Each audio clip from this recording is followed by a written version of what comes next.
जी और बाजी सब बोले, खैरियत। आपका ग्रुप नंबर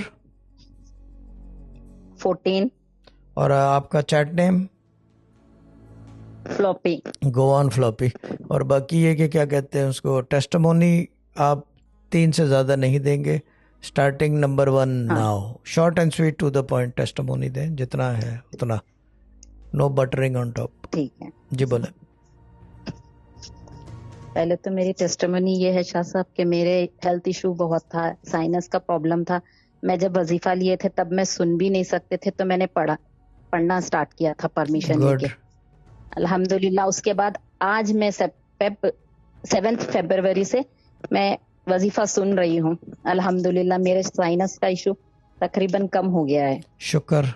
डॉक्टरों से इलाज भी कराएं, वो लाजमी है। हम जी। नहीं, डॉक्टर से तो टच में रहती हूँ क्योंकि मुझे बहुत प्रॉब्लम हो जाता है विंटर में, समर में। ठीक है। समर में डस्ट से और विंटर में ठंडी से।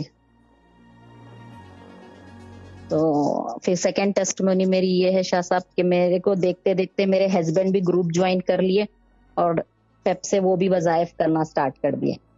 जी और बाजी सब बोले, खैरियत। आपका ग्रुप नंबर 14 और आपका chat name. Floppy. Go on floppy. और बाकी ये कि क्या कहते हैं उसको, टेस्टिमोनी आप 3 से ज़्यादा नहीं देंगे। स्टार्टिंग नंबर 1 हाँ now. Short and sweet to the point testimony दें, जितना है उतना। No buttering on top. ठीक है। जी बोले। पहले तो मेरी टेस्टिमनी ये है शाह साहब कि मेरे हेल्थ इशू बहुत था, साइनस का प्रॉब्लम था। मैं जब वजीफा लिए थे तब मैं सुन भी नहीं सकते थे, तो मैंने पढ़ना स्टार्ट किया था परमिशन गुड। लेके।